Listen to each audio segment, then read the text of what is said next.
جب اہل کوفہ، بصرہ اور شام یزید کی بیعت کر چکے تو اسی مقصد کی خاطر معاویہ مدینے آیا۔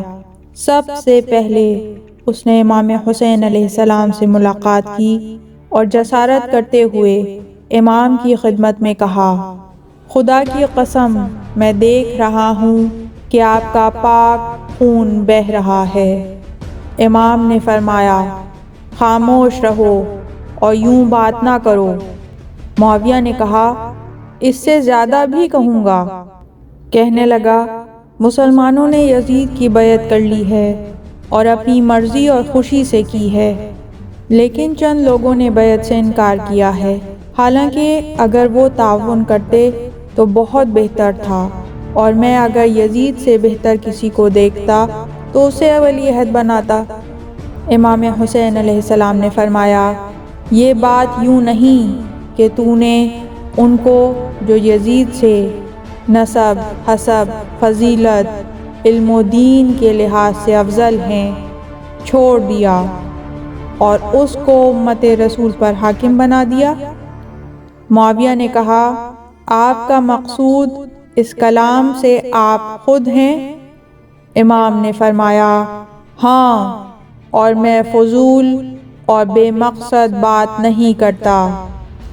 معاویہ نے کہا، دختر رسول کی شرافت اور ان کے سیدۃ النساء العالمین ہونے میں کوئی شک نہیں، اور علی کے بھی سوابق اسلام اور فضائل و مناقب موجود ہیں، لیکن میں نے علی سے صفین میں جنگ کی اور جنگ کے نتیجے میں مجھے ان پر غلبہ ملا، اور یزید قوانین سلطنت اور رسوم سیاست کے قوانین کو آپ سے زیادہ جانتا ہے۔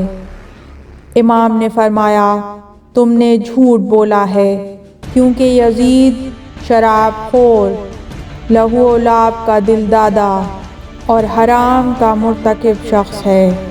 معاویہ نے کہا، تم اپنے چچا زاد کے بارے میں یوں نہ کہو، وہ تو تمہارے بارے میں سوائے نیکی کے اور کچھ نہیں کہتا۔ امام نے فرمایا، میں جو یزید کے متعلق جانتا ہوں کہا ہے، اور اگر وہ بھی میرے متعلق کچھ جانتا ہے تو بتائے۔ جب معاویہ مکے سے جانا چاہتا تھا تو کہا، میرے سامان کو باہر لے جاؤ اور منبر کو خانہ کعبہ کے قریب لگا دو، اور پھر امام کے مریدوں کو بلاؤ۔ انہوں نے ایک دوسرے سے کہا، جو نیکیاں معاویہ سے آج دیکھی ہیں ان پر فریفتہ نہ ہونا، کیونکہ وہ دھوکے اور مکر و فریب میں مشہور ہے، اور اب وہ ہمیں کسی اہم امر کے لیے بلاتا ہے، لہٰذا اس کا جواب ہمیں پہلے سے تیار کرنا چاہیے۔ جب وہ معاویہ کی مجلس میں آئے تو معاویہ نے کہا، کیا تم نے اول وقت میں میرے نماز پڑھنے، صلہ رحمی کرنے اور میرے حسن سیرت کو جانتے ہوئے اور جو کچھ تم نے کیا اس کو نادیدہ کر کے تحمل کیا؟ یہ یزید تمہارا چچا زاد ہے اور تمہارا بھائی ہے، میں یہی چاہتا ہوں کہ اس کو مقدم سمجھو اور خلافت کا نام اس پر لگا دو۔ پھر اس کلام کو دوبارہ کہا، البتہ کسی نے جواب نہیں دیا۔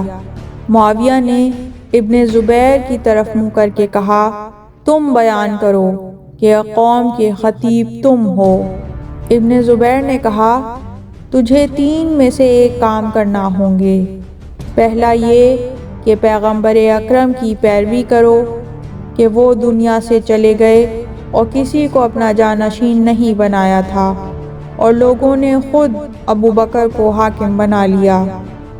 معاویہ نے کہا، میں اب ابو بکر کے زمانے کے حالات نہیں دیکھتا۔ ابن زبیر نے کہا، ابو بکر کی سنت پر عمل کرو کہ اپنے خاندان کو چھوڑ کر عمر کو خلافت دے دی۔ معاویہ نے کہا، تیسرا کام کون سا ہے؟ ابن زبیر نے کہا، عمر کی پیروی کر لو کہ اپنی اولاد کو محروم کر کے خلافت کو شورا 6 لوگوں کے حوالے کر دیا۔ معاویہ نے کہا، اگر کوئی اور تجویز ہے تو بتاؤ۔ ابن زبیر نے کہا، جو کچھ کہا ہے اس سے زیادہ کی ضرورت نہیں ہے۔ اس نے امام اور امام کے دوستوں سے رائے طلب کی تو انہوں نے خاموشی اختیار کی۔ معاویہ نے کہا، کیا میری باتوں کو رد کر دیا ہے اور میری باتوں کو جھوٹ سمجھا ہے؟ اور میں نے چشم پوشی کی اور لوگوں سے میں یہ نہیں کہوں گا۔ اگر تم میں سے کوئی اب اس قسم کی بات کرے گا تو خدا کی قسم اسی وقت حکم دوں گا کہ ان کا سر قلم کیا جائے۔ بہتر ہے کہ اپنی جانوں پر رحم کریں اور جان کی حفاظت واجب ہے۔ اس وقت جلادوں کو بلایا اور کہا، 2 جلاد ہر شخص پر کھڑے ہو جائیں۔ جب میں خطبہ دوں تو جو بھی ان میں سے بولے تم اس کو قتل کر دینا۔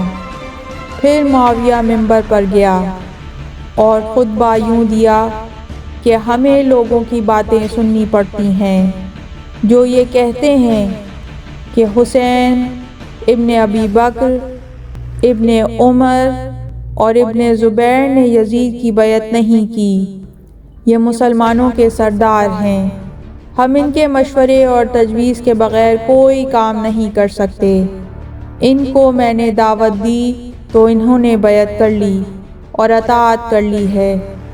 شامیوں نے کہا، بس کرو، ان کی بات کو بڑا بنا رہے ہو تو ابھی اجازت دو، ہم ان کی ابھی گردنیں اڑائے دیتے ہیں، کیونکہ ہم اس بیعت پر راضی نہیں جو انہوں نے خفیہ طور پر کی ہے، جب تک ظاہری طور پر بیعت نہیں کریں گے۔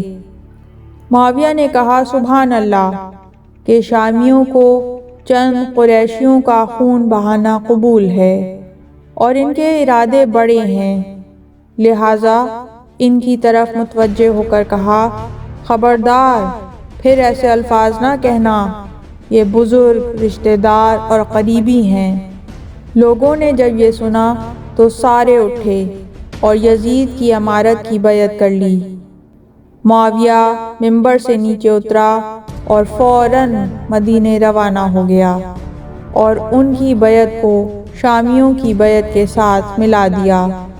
معاویہ کے جانے کے بعد شامیوں نے اہل بیت کے ماننے والوں سے کہا، تم نے ہمیشہ کہا ہم یزید کی بیعت نہیں کریں گے، لیکن اب ہدیے اور تحفے تحائف ملے تو خفیہ میں بیعت کر لی۔ انہوں نے کہا، نہیں، ہم نے بیعت نہیں کی، ہم نے مجمع میں اس کی تکذیب نہیں کی، کیونکہ ہمیں اپنی جان کا خطرہ تھا اور جان بچانا واجب ہے۔ اس نے تمہاری دلالت سے ہمیں دھوکہ دیا اور ہماری بیعت کا نام لے کر تم سے مکر و فریب کیا۔ عبداللہ بن عمر گھر چلے گئے۔ معاویہ نے بنی اسد، بنی تمیم، بنی مرہ کے عطیات اور تحفے دگنے کر دیے اور بنی ہاشم کے بیت المال سے عطیات روک دیے۔ ابن عباس معاویہ کے پاس گئے اور کہا، باقی تمام کو عطیات دے رہے ہو لیکن بنی ہاشم کے عطیات بند کر دیے ہیں؟ اس نے کہا، کیونکہ امام حسین نے بیعت نہیں کی اور تم نے ان کی حمایت کی۔ ابن عباس نے کہا، ابن عمر، ابن ابی بکر اور ابن زبیر نے بھی بیعت سے انکار کیا لیکن تم نے ان کو عطیات دیے ہیں۔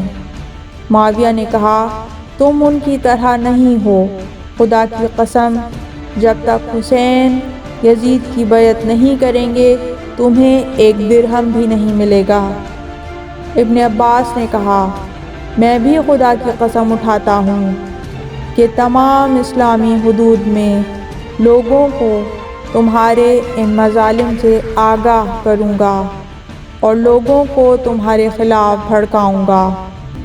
معاویہ نے پھر بنی ہاشم کے عطیات کی اجازت دی اور امام کو عطیات بھیجے، لیکن امام حسین علیہ السلام نے رد کر دیے اور قبول نہیں کیے۔